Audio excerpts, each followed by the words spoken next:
Si ton ego te stresse, si tu aimerais être plus dans le moment présent, plus à l'écoute du monde qui t'entoure, cette méditation que je te propose aujourd'hui est faite pour toi. Salut, je suis Étienne Versinger, créateur de la Voix des surfeurs d'or, et aujourd'hui on va découvrir, et j'espère mettre en pratique, une méditation active issue du Kundalini Yoga qui s'appelle Ego Eradicator. Cette vidéo que j'ai essayé de faire la plus courte possible et la plus condensée et concentrée, je l'ai divisée en 3 parties. La première partie, je vais décrire les effets et les bénéfices que tu obtiens en pratiquant cette posture, à savoir que pour obtenir les premiers bénéfices, il faut au moins la pratiquer 30 jours, 90 jours étant le temps nécessaire pour changer une habitude, selon Yogi Bhajan. Dans la deuxième partie, je vais faire une description de la posture et je te recommande d'écouter les indications et de visualiser la posture dans ton esprit. Je donne juste une image au début, je t'invite à imaginer en écoutant bien les indications, à t'imaginer en train de faire la posture déjà dans ton esprit. Et la troisième partie, c'est la partie démonstration en vidéo dans laquelle je fais la posture. Et donc là, tu peux avoir éventuellement confirmation de ce que tu as visualisé dans la deuxième partie ou découvrir des choses nouvelles. Voilà. Donc comme son nom l'indique, elle sert à éradiquer l'ego. En fait, je dirais que ça sert à contrôler son ego plutôt que être contrôlé par son ego. Dans certaines situations, l'ego est bienvenu, on va dire, mais d'une manière générale, c'est quand même un animal nuisible. Si les gens n'étaient pas, pour la plupart, contrôlés par leur ego, ben, je crois qu'il n'y aurait pas de guerre, il n'y aurait pas de « c'est à moi, gna gna, moi, etc. etc. Moi, on vivrait dans un monde où beaucoup plus de gens auraient une conscience globale et ne seraient pas centrés exclusivement sur leur moi. Ça laisserait un champ d'ouverture pour l'empathie qui est une dynamique qui peut changer le monde. Comme c'est écrit dans la gare de Strasbourg, en grand. Eh bien, je crois que c'est vraiment une réalité, c'est-à-dire l'empathie, c'est-à-dire se mettre à la place des autres, ressentir ce que ressentent les autres. Ça éviterait vraiment tout un tas de situations, de guerres, de conflits politiques, de conflits de territoire, de gens qui veulent imposer leur point de vue aux autres parce qu'ils pensent qu'ils sont plus intelligents.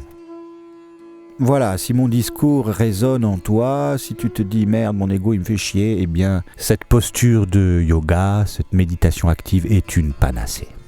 Alors mis à part que cette méditation active permet d'éradiquer l'ego, elle a aussi la faculté de relâcher toutes les tensions qui se logent dans la région du cœur, elle évacue l'air stagnant dans les poumons, elle augmente la capacité pulmonaire qui entraîne une augmentation de l'énergie vitale, elle renforce le système nerveux et aide à gérer le stress. Elle répare aussi l'équilibre du système nerveux, ce qui permet d'être actif à certains moments et détendu à d'autres. Elle aide également le mental à être concentré, intelligent et détendu.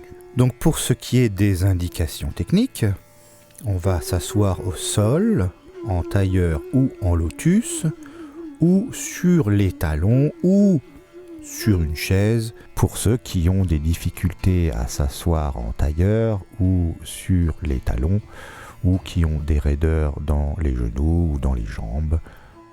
Donc on va mettre la colonne vertébrale bien droite. Et pour ce faire, on va verrouiller les 6 premières vertèbres, donc à partir du sacrum, les vertèbres qui sont au bas des reins, on va cambrer légèrement le bas des reins de manière à ce que le dos soit bien droit. Après, on va légèrement rentrer le menton en Jalandhar Bandh. Une fois que l'assise est installée, que le dos est droit, que le menton est rentré, on va lever les bras à 60 degrés. Donc 60 degrés, c'est sur une pendule, c'est 11h et 13h. On va replier les doigts sur les mains, mettre les pouces tendus en mode stop. Et une chose importante, on va les pointer l'un vers l'autre au-dessus de la tête. On va tirer les omoplates vers le bas afin de tirer les épaules loin des oreilles. C'est-à-dire que c'est une posture qui nécessite une activité musculaire soutenue. Et surtout, il faut être vigilant à chaque instant pour bien maintenir la posture.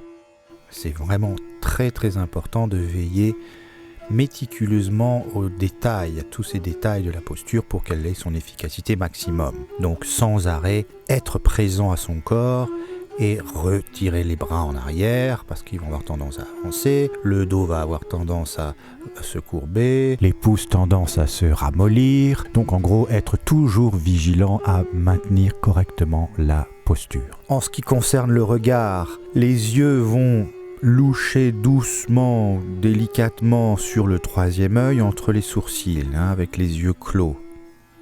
Ou une autre option, c'est de fixer le bout du nez avec les yeux mi-clos. C'est-à-dire qu'il s'agit de fixer le regard sur un point de manière à réduire au maximum le mouvement des yeux, ce qui entraîne une réduction de l'activité du mental. On va esquisser un léger sourire sur le visage, c'est pour informer l'inconscient que on est content de travailler sur soi, on est content de progresser, d'évoluer, c'est pas une souffrance, c'est pas un calvaire, c'est quelque chose qu'on a choisi parce qu'on sait que ça va amener des bénéfices au niveau de la paix intérieure et du développement global de l'être. Une fois que la posture est installée correctement, on fait respiration de feu. Respiration de feu va être expliquée tout à l'heure dans la vidéo. Une fois qu'on a effectué le temps qu'on a choisi de pratiquer la posture, on va inspirer, ouvrir les doigts, réunir les pouces avec les bras, on va faire un mouvement des bras pour réunir les pouces, on va expirer et rabaisser les bras. Si les deux bras sont dans un même plan et que lorsqu'on les rapproche, les pouces se touchent, ça veut dire que la posture a été faite correctement. Quelques précisions. Alors on ne va pas plier les coudes, les bras doivent être bien tendus et il faut toujours veiller à ce qu'ils soient tendus. L'étirement des bras part des épaules, on est vigilant à maintenir la colonne vertébrale bien droite et on vérifie que l'angle des bras est à 60 degrés, sinon la posture n'est pas correcte. Voilà pour les explications techniques, maintenant démonstration. On s'assoit en tailleur ou sur les talons ou en lotus qui est certainement la meilleure façon de s'asseoir, mais qui n'est pas la plus aisée et qui souvent nécessite déjà un entraînement, une souplesse dans les genoux. En fait, il faudrait déjà avoir travaillé le demi-lotus pour pouvoir y arriver. Ne jamais forcer les articulations.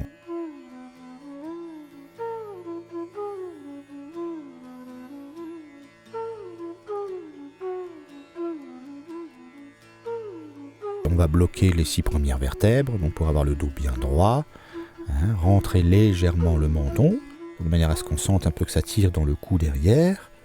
Donc là, on aura une indication pour savoir que la tête est alignée avec le dos. On ferme les yeux et on pointe le troisième œil, où on peut avoir les yeux mi-clos qui vont fixer le bout du nez. Alors, question, pourquoi fixer le regard sur le troisième œil ou sur le bout du nez ? L'activité mentale est directement liée à l'activité musculaire des yeux. Dans le sommeil paradoxal, celui des rêves, où l'électroencéphalogramme est proche de l'état de veille, l'activité des yeux est très intense. Et inversement, si on veut calmer l'activité mentale, il suffit de stopper l'activité des yeux. Donc fixer le point entre les sourcils, le troisième œil, permet d'activer la glande pinéale, qui est la glande sacrée dans quasiment toutes les traditions. Donc voilà la position de la glande pinéale et on voit nettement qu'elle est en face, si on fait une coupe du troisième œil, donc de cette zone entre les sourcils. Et d'ailleurs, dans le livre des secrets, il est dit que le troisième œil n'est pas un élément de votre corps physique. L'espace entre vos yeux n'est pas un espace fini, c'est l'infini qui est en vous. Quand vous connaîtrez cet espace, vous serez transformé. Vous connaîtrez la non-réalité de la mort. Votre vie deviendra authentique, intense et vivante pour la première fois. Voilà, donc on va aussi esquisser un léger sourire dans la posture. On replie les doigts sur les monts, et bien attention à mettre les pouces en mode stop, tendus, et on va les pointer l'un vers l'autre, au-dessus de la tête, dans les bras, avec les bras tendus à 60 degrés, donc à 1h et à 11h. On rapproche les omoplates, on va tirer les bras en arrière. Il faut que les bras soient dans le plan du buste. Et respiration de feu. Comment se pratique la respiration de feu ?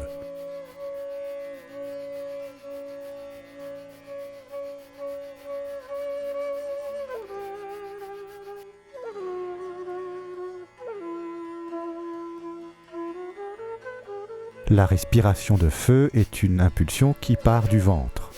Donc pour expirer, je contracte les abdominaux, je rentre le nombril. Et pour inspirer, je relâche les abdominaux et je laisse le ventre reprendre sa forme, son état détendu.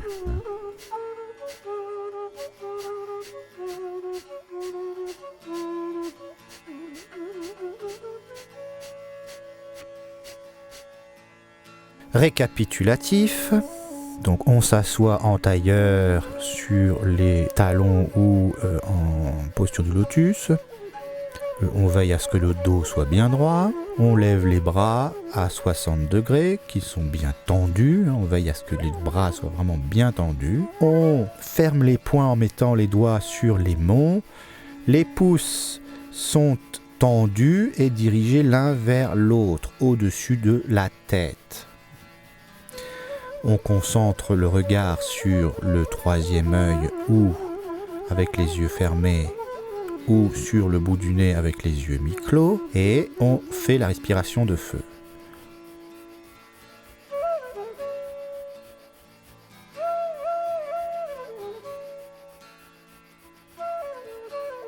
Pour terminer la posture, on inspire, on ouvre les doigts,